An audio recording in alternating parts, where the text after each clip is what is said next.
fans, and this is another installment in the Go for the Gold turf racing series. We're going to talk one last time on track profiles. We've already done the previous two volumes on track profiles. First one on just how to make them, second one on how to use them. And this is sort of the last installment in the series, and we really want to talk about how to really think about what a turf course really is. And as we talked a little bit in the previous two videos about, and we used the phrase hard baked because that's really important. When the track puts up the word firm, that doesn't tell you anything. What you really need to know is how much rain have they had recently, not only in terms of how many days, but what the volume is at the track, because that's going to tell you how the track is going to play. It doesn't matter what turf track you're talking about in the country. Europe may be a little bit different just because of the way they're configured and how much rain they get anyway.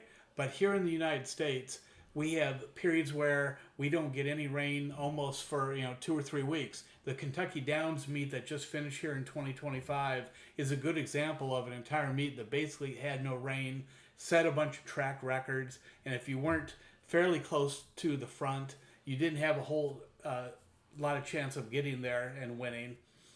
But let's talk about how to really think about it. You really need to talk about putting new labels of your own on there. So instead of firm, we're going to talk about hard baked, which is again no rain for many, many days.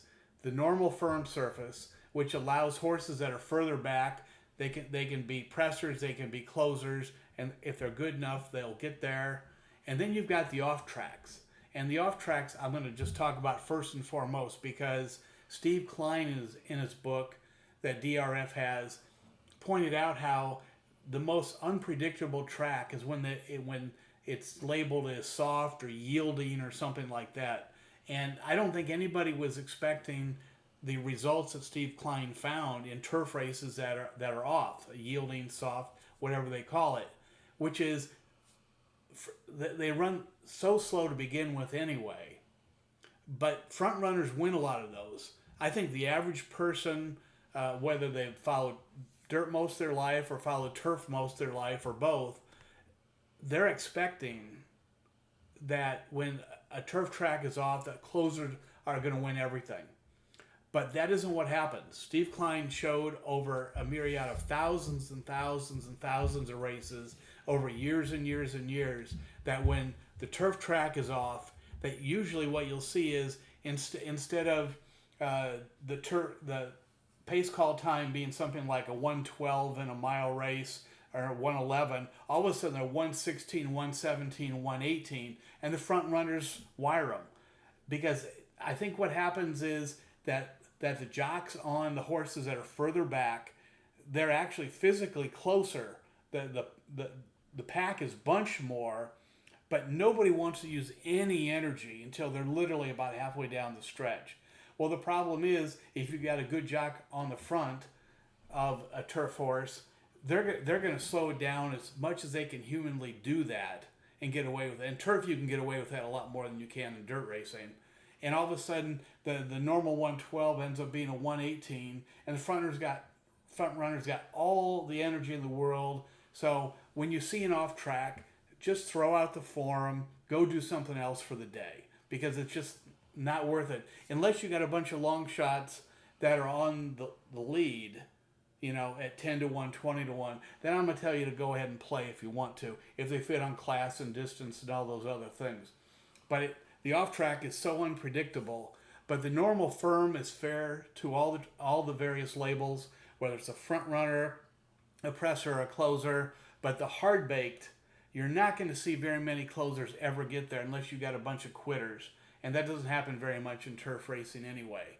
But let's go ahead and talk by showing you a chart on rain, and then we can talk even a little bit more about this. We talked about in one of the previous videos, the Churchill Downs surface in the spring of 2023 got very little rain, and the chart that is up on the screen right now shows you that they had a little bit of rain on some days, but it was a quarter of an inch, an eighth of an inch, eighth of an inch. They really didn't have any until the 9th, but they didn't have races for 2 days after that, and then that track played sort of fairly normally.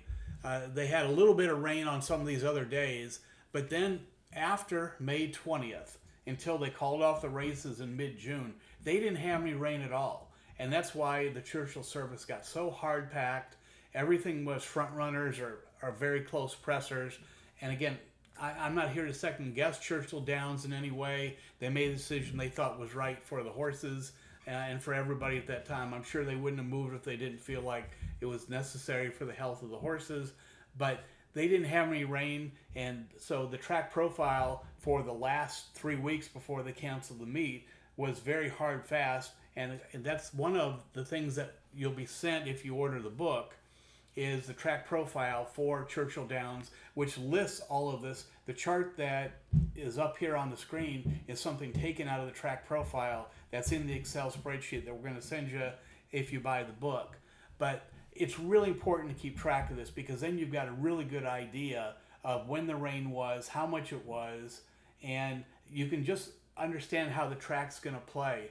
You know, it's somewhat interesting that one of the days that they had rain and had races that day was the 20th, which is the very last day they had rain, and and they had actually almost an inch of rain at that time. But it became basically a very firm surface. They started off as a yielding in the first turf race, I think it was, and the second one I think they called it good.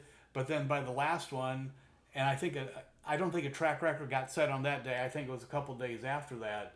But in any event, because they'd had so little rain before that, even when they got an inch of rain, it didn't take, it ran off. And so it didn't affect it that much. Other tracks would be different. Other tracks, it would coagulate a little bit and you know, make the surface really slow down a lot. But at Churchill, that's not what happened. And maybe that's part of the reason why they canceled the rest of their meet. But it's really important to think about a track in terms of being hard-baked, firm, and off. Those are really only your three labels.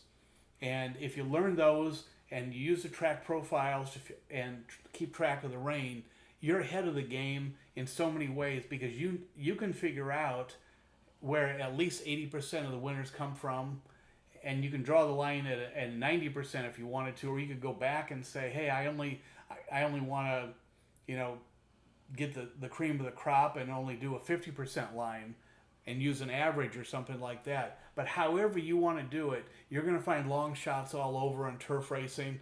And when you follow the track profiles and look at long shots that meet the track profile and, of course, meet the class and the distance concerns too, then you got a chance to have a big day. And I hope you do. Have a good night. This is a great way, after a race meet is done, and this is for the Kentucky Downs for those mile races. There were 26 of them in 2025, and you can keep track of things that are really, really helpful to understanding on a hard-baked surface kind of what can happen. I calculated on the spreadsheet that I showed you the average times of the winners at the first call, which was in the 45s, at the mile, which is 69 seconds, which is a minute 9 seconds, and then the final time is 94 seconds and a little bit of change, which is a minute 34.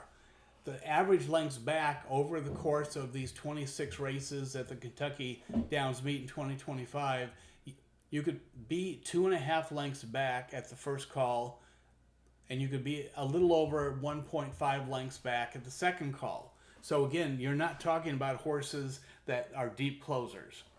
Those are averages. That's not the 80% number. The 80% number would be a little bit higher, as we show here. The 80% numbers would be 5 at the first call and 3 for the second call, which is to be expected. But the really cool thing, I think, about using the ratings the way we do for a hard-baked track in particular is if you look across, what I did is I looked at all the average par times, and that's, of course, for all 26 races. So you've got maiden special weights in there. You've got Group 1, Grade 1 horses in there too. And so that gives you an idea of that you need to be plus at least a couple, even on a hard-baked track. And that tells you something about the great class of those horses. And then when you look at the pace par and the final par numbers of 116, 118, which is Dave Schwartz's HorseStreet.com par numbers, you end up with something around a 109. But then when you break it down even further, which is really, this is where it's really the most helpful than anything else is, for the maiden special weights, it gives you an idea of where you need to be around in order to have a chance to win. Again, this is for a hard baked surface, which is what Kentucky Downs was, but you can do it even when it's a normal track. But sometimes you'll end up with two different charts, because you're going to want to do one for a hard baked track if you've got a 6-week meet like a Saratoga, where part of the meet was hard baked and part of the meet was a normal.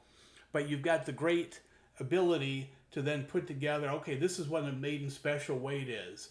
You know, my numbers would be a 97, 99, basically flat to +2. On Dave Schwartz's, it would be basically flat, but a much higher number, 113, 114, with a final rating of 106. The allowance horses, I thought at Kentucky Downs were almost as good. I mean, numerically, they actually were better than the stakes races, which is hard to believe in some ways. But so many great trainers, whether it's Billy Mott, whether it's Chad Brown, whether it's Todd Pletcher, and a whole bunch of other ones, often will break their maidens at Churchill, Saratoga, Del Mar, and then ship them to Kentucky Downs. The money is so good to run for, and they get to run against great competition.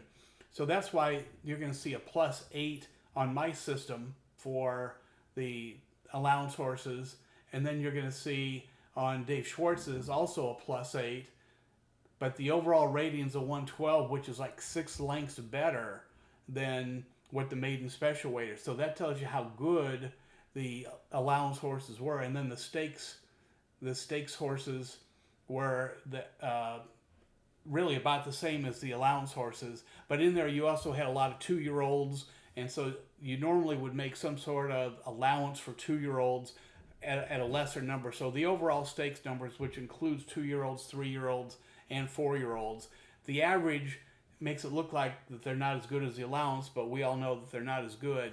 But that's because of the age issue in there more than anything else. And so, but this is a great way to develop your own track profile, so you know that if you've got a maiden that has a certain set of numbers from its previous races, does that set of numbers fit? Or maybe they raced once before and expecting there's going to be, like, say, a 5-length improvement in a horse to its second race. If you impute that 5 lengths of increase because it should be better the second time out, will those numbers then be competitive with what it takes to be in a maiden special weight race? Or if you've got a horse that maybe didn't race a great number necessarily in its maiden win, but if you just assume that it's going to improve a little bit off of that, even particularly if it was a firster, a horse that had never run before that won the maiden special weight, then you can get an idea of what it's going to take to win in the allowance.